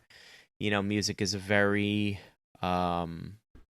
personal expression. Even if you didn't make it, there's such a level of connection with music that I feel is harder, more concentrated, and definitely a deeper bond than any other form of art. Whether it's film, paintings, dance, and what have you. I think music is such a deep bond, and so to have a song like this, for you to say what you said and feel what you feel, especially, I'm sure, like you said it was recent, so your son had already been born. I wonder. Yeah. I mean, he was 8 when this came out. I'm wondering if maybe. I'm wondering if, like, I heard this song not as the 42-year-old man that I am now, but like the 20-something I was. I'd be like, oh, okay, cool. Like, oh, that's sad, whatever. And then listen to it 20 years later with, like, a full set of children. I'd be like, oh my God. What? You know what I mean? Like, to have those feelings, because you live life, and everything I said that goes on in between then and now. That's such a... I love that experience, though, to go back and hear something again and be in a different place and go, oh my God. I had something happen with a Metallica song, and if there's a Metallica episode, we'll get into it, where it was a day like any other day after an event, a life event for me, and this song hit me as I was walking into work, and I knew the lyrics, I knew it all, and then I was, mouthing the words, and then it dawned, something hit me, and I just started to like cry as I walked into my job, and I was like, holy cow.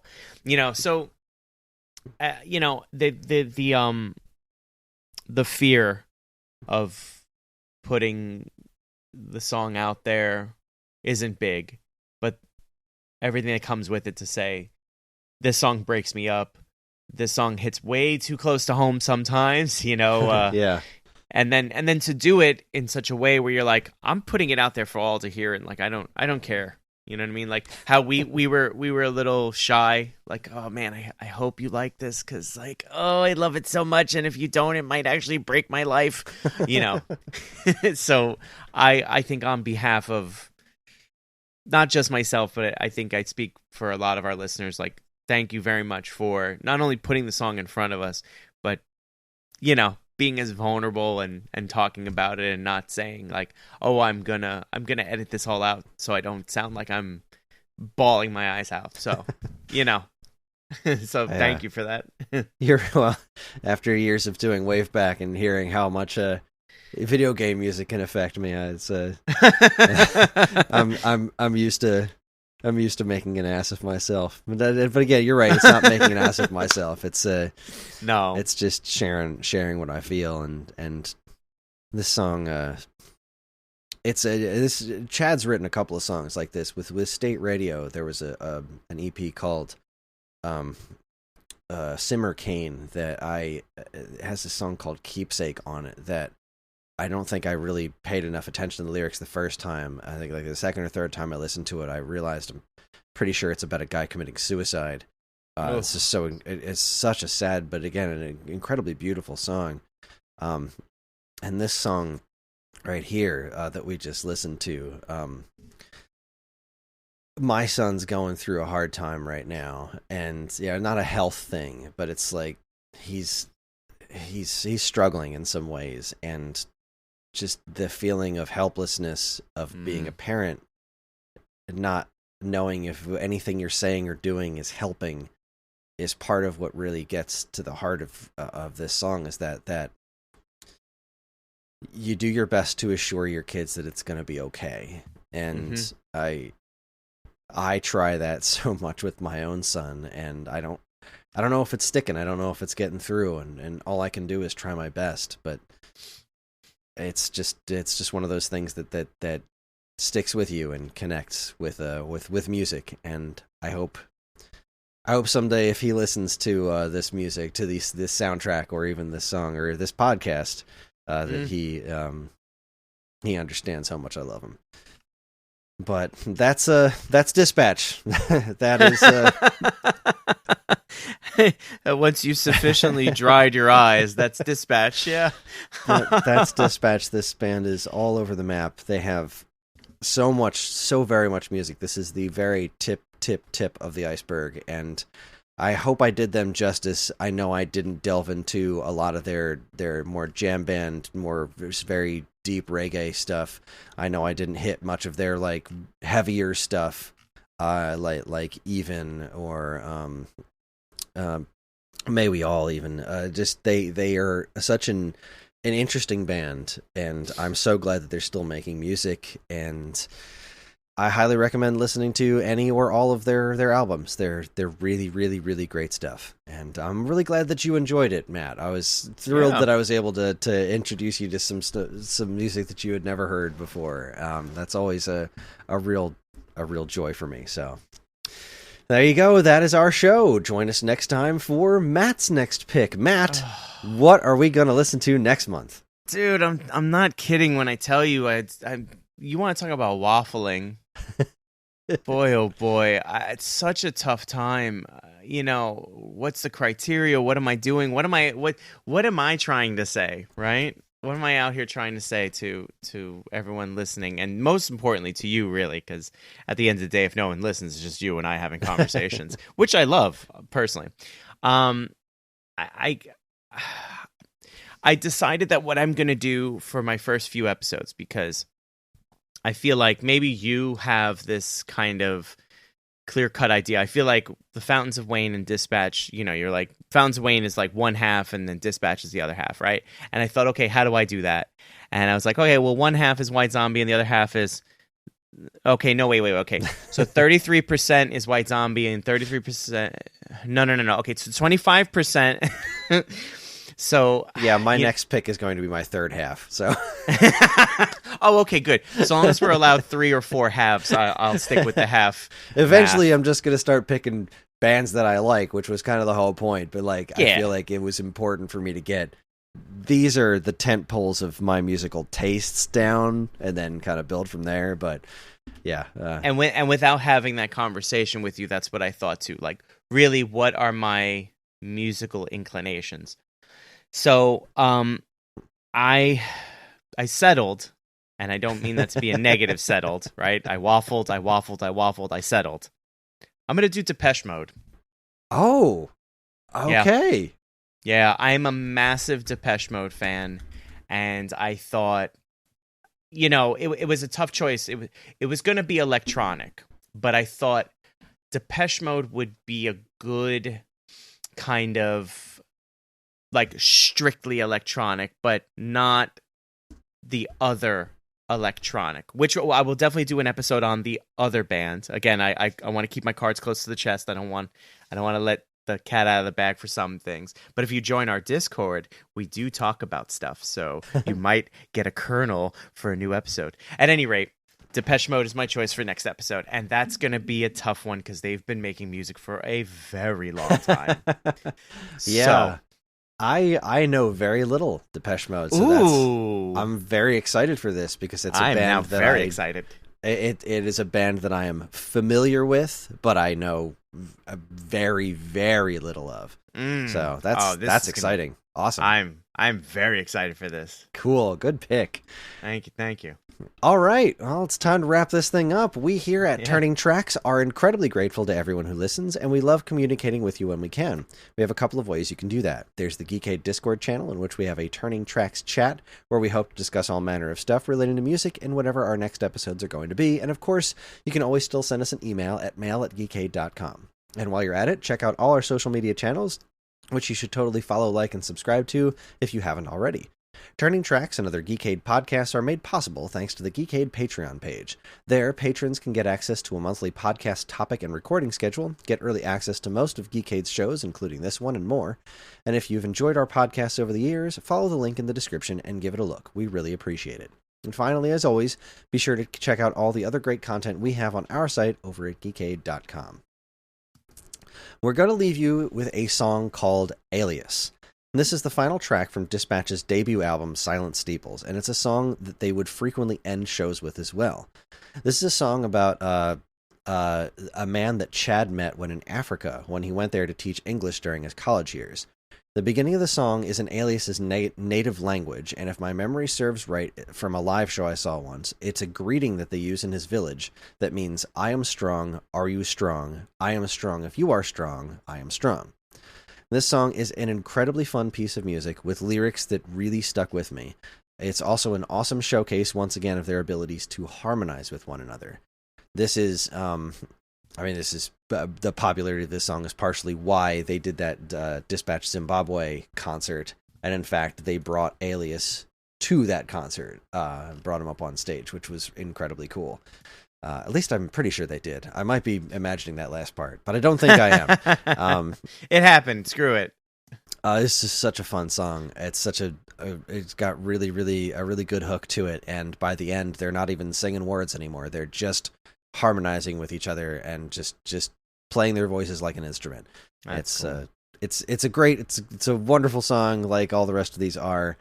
So enjoy it, and thanks for listening, everybody. And we'll see you next time.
Kaziwai Makasimba Ere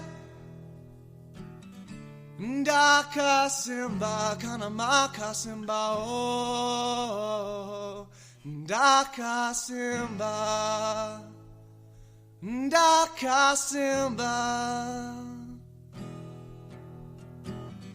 Ndakasimba Kana Makasimba Oh.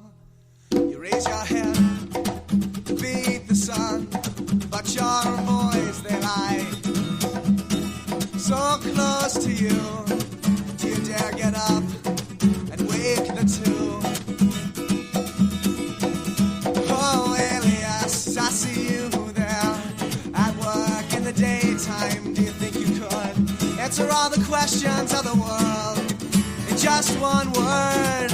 I think you could. If you die, will I get word that you're gone? Will I hear it in passing conversation? Or will I stop short and fall to the ground? Distance is short when your hand carries what your eye found. On my end, just one more time. If you're really gonna be mad. On my end, just one more time. If you're really gonna be mad. Honest and Manuel, well, you know, they're at school now, given the chance that their fathers never seen. See what's beyond Section 17. And in 10 years, when you look back at your our boys, well, you know they've grown way taller than the tallest sugar cane in the field. If you die, will I get word that you're gone? Or will I hear it in passing conversation? Or will I stop short and fall to the ground? Distance is short when your hand carries what your eye found. Hold my hand just one more time. If you're really gonna do it. Hold my hand just one more time. Hold my hand just one more time. Hold my hand just one more time. If you're really gonna meet me.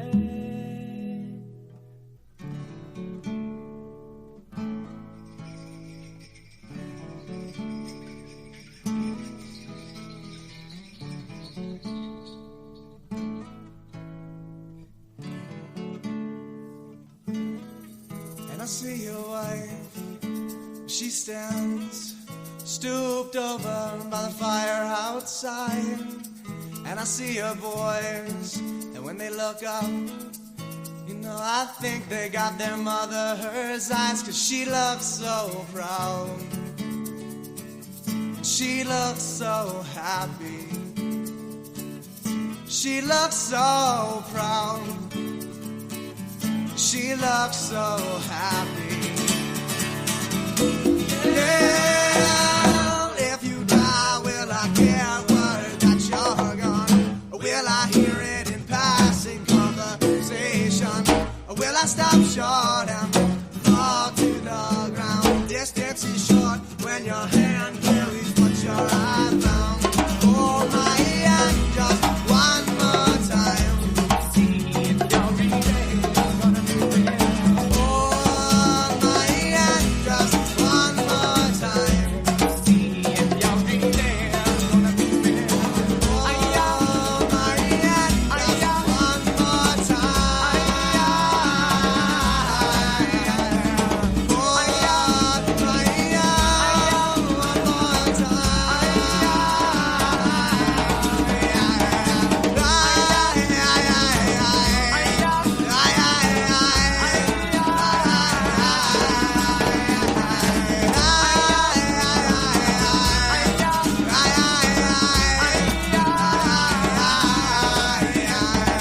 Hold my hand just one more time to see if you're really gonna meet me.